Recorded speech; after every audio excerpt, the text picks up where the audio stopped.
জানিয়ে দিব আজকের বাংলার আপডেট সংবাদ। শুরুতেই সংবাদ শিরোনাম।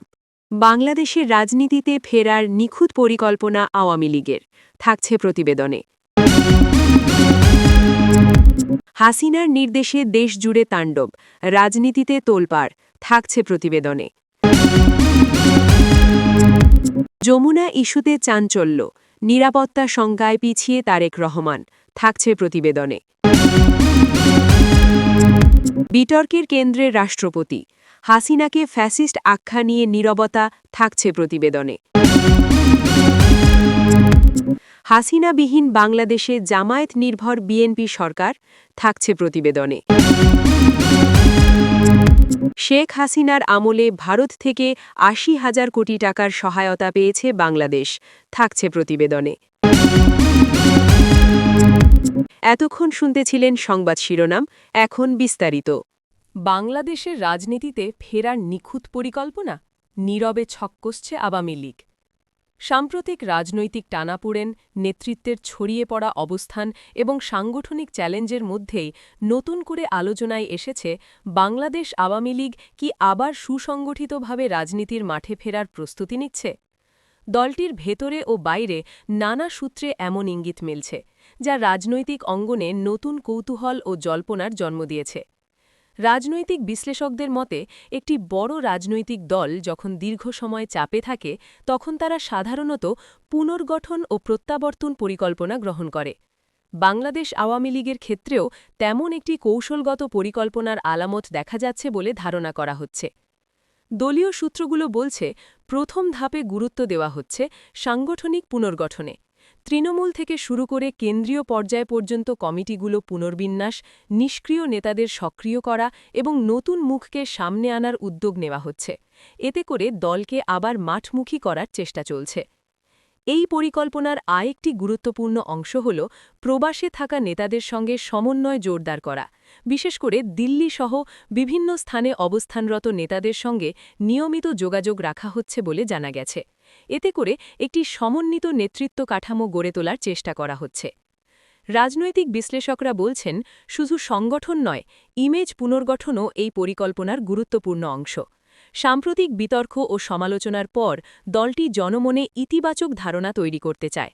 এজন্য সামাজিক কর্মকাণ্ড, জনসম্পৃক্ততা এবং নতুন বার্তা নিয়ে সামনে আসার প্রস্তুতি চলছে। এই প্রক্রিয়ায় শেখ হাসিনার ভূমিকা অত্যন্ত গুরুত্বপূর্ণ বলে মনে করা হচ্ছে। বিশ্লেষকদের মতে, তাঁর নির্দেশনা ও নেতৃত্বেই পুরো পরিকল্পনা এগোচ্ছে। তিনি কবে এবং কিভাবে সরাসরি রাজনৈতিক বার্তা দেবেন, সেটিই এখন আলোচনার কেন্দ্রবিন্দু। দলীয় এক নেতা বলেন, আমরা সংগঠনকে আরও শক্তিশালী করতে কাজ করছি। জনগণের সঙ্গে আমাদের যোগাযোগ বাড়ানো হচ্ছে এবং আমরা একটি ইতিবাচক বার্তা নিয়ে সামনে আসতে চাই। এই নিখুঁত পরিকল্পনার তৃতীয় ধাপে রয়েছে রাজনৈতিক কৌশল নির্ধারণ। নির্বাচনী প্রস্তুতি, জোট রাজনীতি এবং ইস্যুভিত্তিক কর্মসূচি সবকিছুই নতুন করে সাজানোর উদ্যোগ নেওয়া হচ্ছে বলে জানা গেছে। অন্যদিকে বিরোধী রাজনৈতিক দলগুলো এই পরিকল্পনাকে কৌশলগত পদক্ষেপ হিসেবে দেখছে। বাংলাদেশ জাতীয়তাবাদী দল বিএনপির নেতারা বলছেন, শুধুমাত্র পরিকল্পনা করলেই হবে না, বাস্তবে জনগণের আস্থা অর্জনই সবচেয়ে বড় চ্যালেঞ্জ। একজন বিএনপি নেতা বলেন, রাজনীতিতে ফিরে আসতে হলে জনগণের আস্থা দরকার। শুধু কৌশল বা পরিকল্পনা দিয়ে তা অর্জন করা সম্ভব নয়। সামাজিক যোগাযোগ মাধ্যমেও এ নিয়ে তুমুল আলোচনা চলছে। কেউ বলছেন, একটি বড় রাজনৈতিক দলের সক্রিয় থাকা গণতন্ত্রের জন্য গুরুত্বপূর্ণ। আবার কেউ মনে করছেন, এটি শুধুই একটি রাজনৈতিক কৌশল। রাজনৈতিক পর্যবেক্ষকরা বলছেন, এই পরিকল্পনা সফল করতে হলে কয়েকটি চ্যালেঞ্জ মোকাবেলা করতে হবে। দলীয় ঐক্য বজায় রাখা, তৃণমূলকে শক্তিশালী করা, নতুন নেতৃত্ব তৈরি করা এবং জনগণের আস্থা প্রত্যাহার করা। একজন বিশ্লেষক বলেন, রাজনীতিতে প্রত্যাবর্তন একটি দীর্ঘ প্রক্রিয়া। এটি শুধু কৌশল নয়, বরং বাস্তবায়নের ওপর নির্ভর করে। আওয়ামী লীগের জন্য এটি একটি বড় পরীক্ষা। আইন শৃঙ্খলা পরিস্থিতিও এখানে গুরুত্বপূর্ণ ভূমিকা রাখবে। দলীয় কর্মসূচি বাস্তবায়নের সময় কোনো ধরনের উত্তেজনা বা সংঘর্ষ এড়াতে সতর্ক থাকতে হবে। সাধারণ জনগণের মধ্যেও এ নিয়ে আগ্রহ দেখা যাচ্ছে। অনেকেই জানতে চান, এই পরিকল্পনা কতটা বাস্তবায়িত হবে এবং তা দেশের রাজনীতিতে কী ধরনের প্রভাব ফেলবে। সব মিলিয়ে বলা যায় বাংলাদেশ আওয়ামী লীগের সম্ভাব্য এই নিখুঁত প্রত্যাবর্তন পরিকল্পনা এখন দেশের রাজনৈতিক অঙ্গনে একটি বড় আলোচ্য বিষয়। এখন সবার নজর এই পরিকল্পনা কতটা বাস্তবে রূপ নেয় এবং তা দেশের রাজনৈতিক ভবিষ্যতে কী পরিবর্তন আনে। বিশ্লেষকদের মতে আগামী সময়েই এর প্রকৃত চিত্র স্পষ্ট হয়ে উঠবে, যা বাংলাদেশের রাজনীতিতে নতুন সমীকরণ তৈরি করতে পারে। হাসিনার নির্দেশে দেশজুড়ে তাণ্ডব, রাজনীতিতে তোলপাড়। দেশের বিভিন্ন স্থানে সহিংসতা ও অস্থিরতার ঘটনাকে কেন্দ্র করে রাজনৈতিক অঙ্গনে তীব্র উত্তেজনা বিরাজ করছে। সাম্প্রতিক ঘটনাগুলো ঘিরে ক্ষমতাসীন ও বিরোধী দলগুলোর মধ্যে শুরু হয়েছে পাল্টাপাল্টি অভিযোগ, যা পরিস্থিতিকে আরও জটিল করে তুলেছে। বিরোধী রাজনৈতিক শিবিরের একটি অংশ দাবি করছে, এই সহিংসতার পেছনে উচ্চ পর্যায়ের রাজনৈতিক নির্দেশনা থাকতে পারে। বিশেষ করে সাবেক প্রধানমন্ত্রী শেখ হাসিনার নাম উল্লেখ করে তারা অভিযোগ তুলেছে, যদিও এসব অভিযোগের পক্ষে এখনও কোনো স্বতন্ত্রভাবে যাচাই করা প্রমাণ সামনে আসেনি। অন্যদিকে বাংলাদেশ আওয়ামী লীগ এসব অভিযোগকে সম্পূর্ণভাবে প্রত্যাখ্যান করেছে। দলটির নেতারা বলছেন, এটি একটি পরিকল্পিত অপপ্রচার, যার মাধ্যমে রাজনৈতিকভাবে ভ্রান্তি সৃষ্টি করার চেষ্টা করা হচ্ছে। দলটির এক নেতা বলেন, আমাদের বিরুদ্ধে যে অভিযোগ আনা হচ্ছে তা ভিত্তিহীন। আমরা সবসময় শান্তিপূর্ণ রাজনৈতিক পরিবেশের পক্ষে। ঘটনাগুলোর মধ্যে কয়েকটি এলাকায় সংঘর্ষ, ভাঙচুর ও অগ্নিসংযোগের খবর পাওয়া গেছে। স্থানীয় প্রশাসন জানিয়েছে, পরিস্থিতি নিয়ন্ত্রণে রাখতে আইনশৃঙ্খলা বাহিনী মোতায়েন করা হয়েছে এবং দায়ীদের চিহ্নিত করে ব্যবস্থা নেওয়া হচ্ছে। আইনশৃঙ্খলা বাহিনীর এক কর্মকর্তা বলেন, আমরা পরিস্থিতি নিবিড়ভাবে পর্যবেক্ষণ করছি। কোনো ধরনের সহিংসতা বরদাস্ত করা হবে না। রাজনৈতিক বিশ্লেষকদের মতে এ ধরনের পরিস্থিতিতে অভিযোগ ও পাল্টা অভিযোগ নতুন কিছু নয়। তারা বলছেন, রাজনৈতিক প্রতিযোগিতার সময় বিভিন্ন পক্ষ নিজেদের অবস্থান শক্তিশালী করতে এমন বক্তব্য দিয়ে থাকে। একজন বিশ্লেষক বলেন, যাচাই ছাড়া কোনো অভিযোগকে সত্য হিসেবে গ্রহণ করা ঠিক নয়, বরং নিরপেক্ষ তদন্তের মাধ্যমে প্রকৃত ঘটনা সামনে আনা জরুরি। এদিকে বাংলাদেশ জাতীয়তাবাদী দল বিএনপি সহ অন্যান্য বিরোধী দলগুলো ঘটনার নিরপেক্ষ তদন্ত দাবি করেছে। তারা বলছে, সহিংসতার পেছনে কারা জড়িত তা দ্রুত খুঁজে বের করতে হবে। সামাজিক যোগাযোগ মাধ্যমেও বিষয়টি নিয়ে ব্যাপক আলোচনা চলছে। বিভিন্ন ভিডিও ও ছবি ছড়িয়ে পড়লেও সেগুলোর সত্যতা যাচাই করা কঠিন হয়ে পড়েছে। এতে করে ভ্রান্তি আরও বাড়ছে। বিশেষজ্ঞরা বলছেন, তথ্য যাচাই না করে কোনো কিছু প্রচার করা হলে তা পরিস্থিতিকে আরও অস্থিতিশীল করে তুলতে পারে। তাই গণমাধ্যম ও সাধারণ জনগণকে এ বিষয়ে সতর্ক থাকার আহ্বান জানানো হয়েছে। সাধারণ জনগণের মধ্যেও উদ্বেগ দেখা যাচ্ছে। অনেকেই নিরাপত্তা ও স্থিতিশীলতা নিয়ে চিন্তিত। তারা চান দ্রুত পরিস্থিতি স্বাভাবিক হোক এবং রাজনৈতিক দলগুলো দায়িত্বশীল আচরণ করুক। সব মিলিয়ে বলা যায়, সাম্প্রতিক সহিংসতা ও তা ঘিরে ওঠা অভিযোগ দেশের রাজনৈতিক অঙ্গনে নতুন করে উত্তেজনা সৃষ্টি করেছে। এখন সবার নজর তদন্তে কী বেরিয়ে আসে এবং রাজনৈতিক দলগুলো কিভাবে পরিস্থিতি মোকাবিলা করে। বিশ্লেষকদের মতে দায়িত্বশীল আচরণ ও সংলাপের মাধ্যমেই এই উত্তেজনা কমানো সম্ভব। যমুনা ইস্যুতে চাঞ্চল্য, নিরাপত্তার সংখ্যায় পিছিয়ে তারেক রহমান। যমুনা ইস্যু ঘিরে দেশের রাজনৈতিক অঙ্গনে নতুন করে উত্তেজনা ছড়িয়ে পড়েছে। সাম্প্রতিক কয়েকটি কর্মসূচি ও সম্ভাব্য সফরকে কেন্দ্র করে তারেক রহমানের অবস্থান নিয়ে শুরু হয়েছে ব্যাপক আলোচনা। রাজনৈতিক মহলে গুঞ্জন উঠেছে, নিরাপত্তাজনিত শঙ্কার কারণেই তিনি পরিকল্পিত পদক্ষেপ থেকে সরে এসেছেন কিনা। দলীয় ও সংশ্লিষ্ট সূত্রগুলো বলছে, যমুনা এলাকার একটি গুরুত্বপূর্ণ রাজনৈতিক কর্মসূচিতে অংশ নেওয়ার বিষয়ে আলোচনা চলছিল, তবে শেষ মুহূর্তে তা স্থগিত বা পরিবর্তন করা হয়। এর পেছনে নিরাপত্তা পরিস্থিতি একটি বড় কারণ হিসাবে বিবেচিত হয়েছে বলে ধারণা করা হচ্ছে। বাংলাদেশ জাতীয়তাবাদী দল বিএনপি এর ভেতরে এ নিয়ে ভিন্ন ভিন্ন মতামত দেখা যাচ্ছে। দলের একটি অংশ বলছে, এটি একটি কৌশলগত সিদ্ধান্ত। পরিস্থিতি অনুকূল না হওয়ায় সাময়িকভাবে পিছু হটা হয়েছে। অন্য অংশের মতে নিরাপত্তা ঝুঁকি বাস্তব এবং তা এড়াতেই এই সিদ্ধান্ত নেওয়া হয়েছে। দলটির এক নেতা বলেন, আমাদের কাছে নিরাপত্তা বিষয়টি অত্যন্ত গুরুত্বপূর্ণ। যে কোনো সিদ্ধান্ত নেওয়ার আগে আমরা পরিস্থিতি বিবেচনা করি। রাজনৈতিক বিশ্লেষকদের মতে যমুনা ইস্যু শুধু একটি ভৌগোলিক বা কর্মসূচি ভিত্তিক বিষয় নয়, এটি এখন একটি রাজনৈতিক প্রতীক হয়ে উঠেছে। এই ইস্যুকে ঘিরে বিভিন্ন দল নিজেদের অবস্থান শক্তিশালী করার চেষ্টা করছে। একজন বিশ্লেষক বলেন, যমুনা এখন একটি রাজনৈতিক মঞ্চে পরিণত হয়েছে। এখানে কে যাচ্ছে কে যাচ্ছে না সবকিছুই রাজনৈতিক বার্তা বহন করছে। অন্যদিকে বাংলাদেশ আওয়ামী লীগ এই ইস্যুতে সরাসরি কোনো কড়া মন্তব্য না করলেও দলীয় সূত্রগুলো বলছে তারা পরিস্থিতি পর্যবেক্ষণ করছে। তাদের মতে রাজনৈতিক কর্মসূচি শান্তিপূর্ণ হওয়া উচিত এবং আইন শৃঙ্খলা বজায় রাখা সবার দায়িত্ব। সামাজিক যোগাযোগ মাধ্যমেও এ নিয়ে ব্যাপক আলোচনা চলছে। কেউ বলছেন এটি একটি কৌশলগত পিছু হটা, আবার কেউ মনে করছেন এটি রাজনৈতিক চাপের ফলে বিষয়টি নিয়ে জনমনে বিভক্ত প্রতিক্রিয়া তৈরি হয়েছে।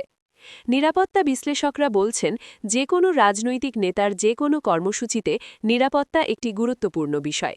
বিশেষ করে উত্তেজনাপূর্ণ পরিস্থিতিতে ঝুঁকি আরও বেড়ে যায়। তাই এ ধরনের সিদ্ধান্ত অনেক সময় বাস্তবতার নিরিখেই নেওয়া হয়।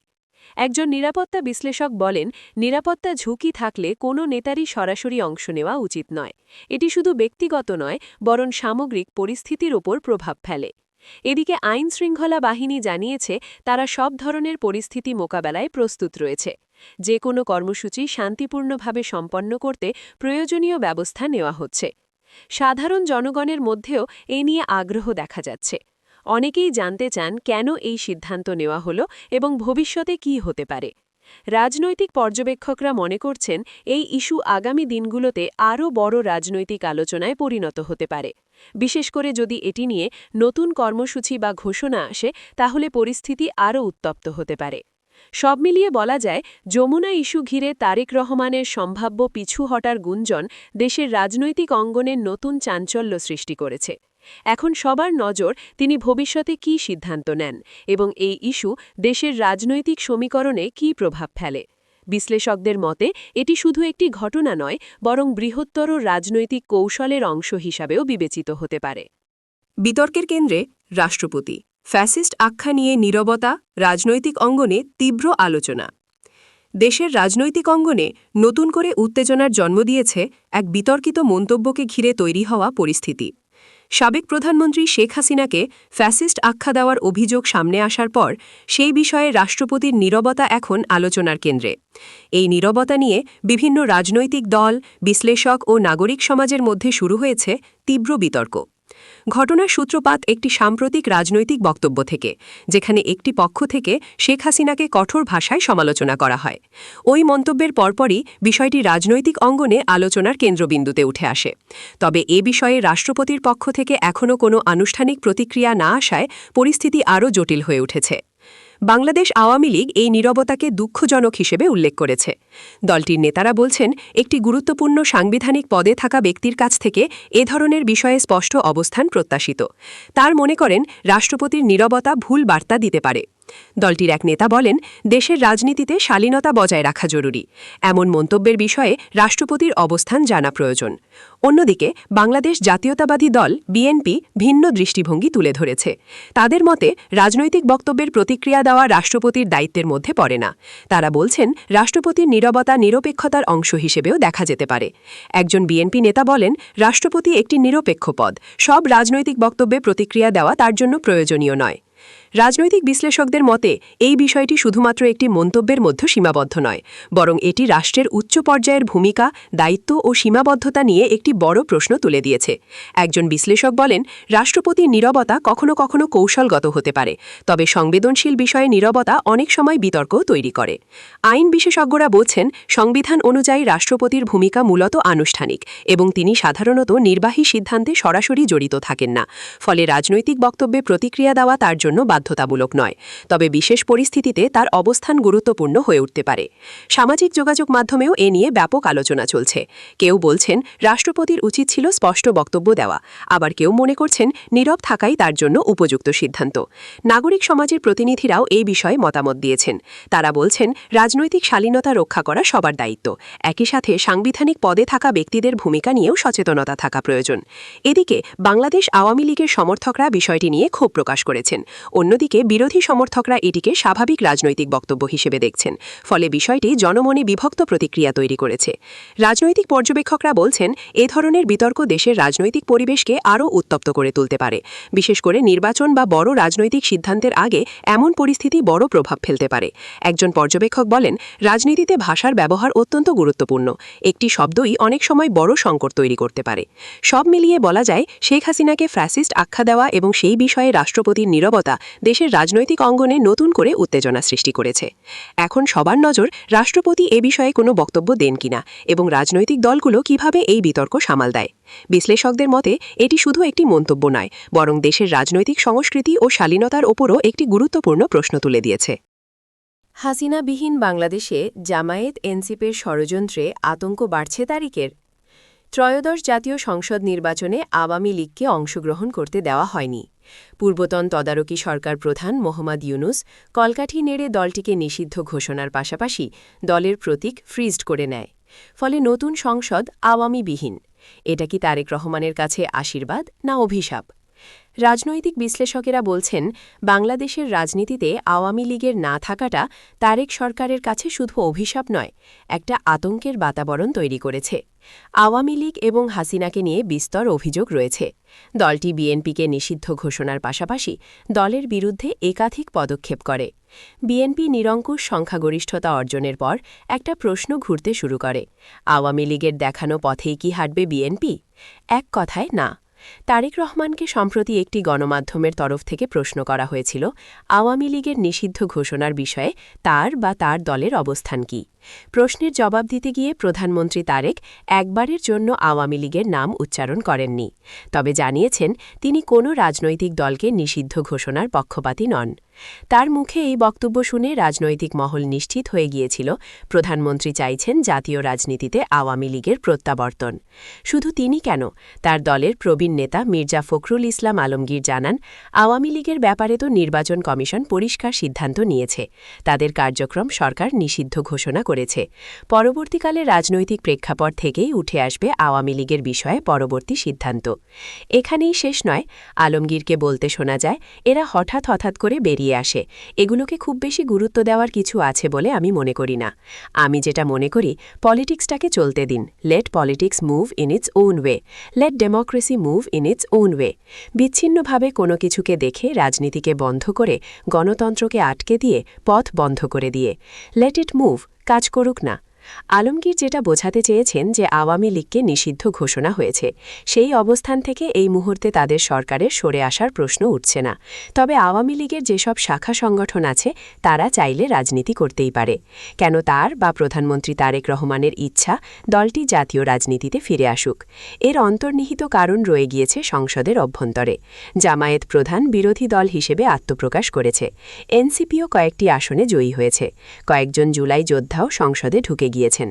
ফলে বিরোধী শিবির একজোট হলে তারেক রহমান যে মসৃণভাবে সরকার চালাতে পারবে না তা বলাই বাহুল্য। তার একটি ইঙ্গিত কিন্তু জাতীয় সংসদের প্রথম অধিবেশনের প্রথম দিনেই পাওয়া গিয়েছে। রাষ্ট্রপতি শাহাবুদ্দিন চুপ্পু সংসদে প্রবেশ করার সঙ্গে সঙ্গে জামায়াতসহ বিরোধী দলের নেতারা প্ল্যাকার্ড হাতে বিক্ষোভ দেখাতে থাকেন। তারা দিতে শুরু করে সরকার বিরোধী স্লোগান। একসময় তারা সংসদ ওয়াকআউট করে। পরে জামায়াতের আমির সংবাদ মাধ্যমকে যা বলেছেন তার থেকে স্পষ্ট যে তারা বিএনপি সরকারকে খুব মসৃণভাবে চলতে দেবে না। জামায়াতের আমির শফিকুর রহমান তো তারেক সরকারের জাতির সঙ্গে বিশ্বাসঘাতকতার অভিযোগ তুলেছেন, কারণ বিএনপি জুলাই সনদ নিয়ে তাদের অবস্থান স্পষ্ট করে দিয়েছে। ফলে বিরোধী দল কিন্তু গোপনে একজোট হওয়ার চেষ্টা চালিয়ে যাচ্ছে। এই অবস্থায় তারেক রহমান বা তার সরকারের কাছে একটাই রাস্তা খোলা রয়েছে, যে কোনো উপায়ে আওয়ামী লীগকে জাতীয় রাজনীতিতে ফিরিয়ে আনা। রাজনৈতিক দৃষ্টিভঙ্গিতে দুটি দল সম্পূর্ণ ভিন্ন মেরুর হলেও একটি ক্ষেত্রে তাদের মিল রয়েছে, দুটি দল গণতন্ত্রে বিশ্বাস করে। জনগণের দাবি মেনে তারেক এবং বিএনপি বাংলাদেশের জাতীয় রাজনীতিতে আওয়ামী লীগকে ফেরায় কিনা সেটাই এখন দেখার বিষয়।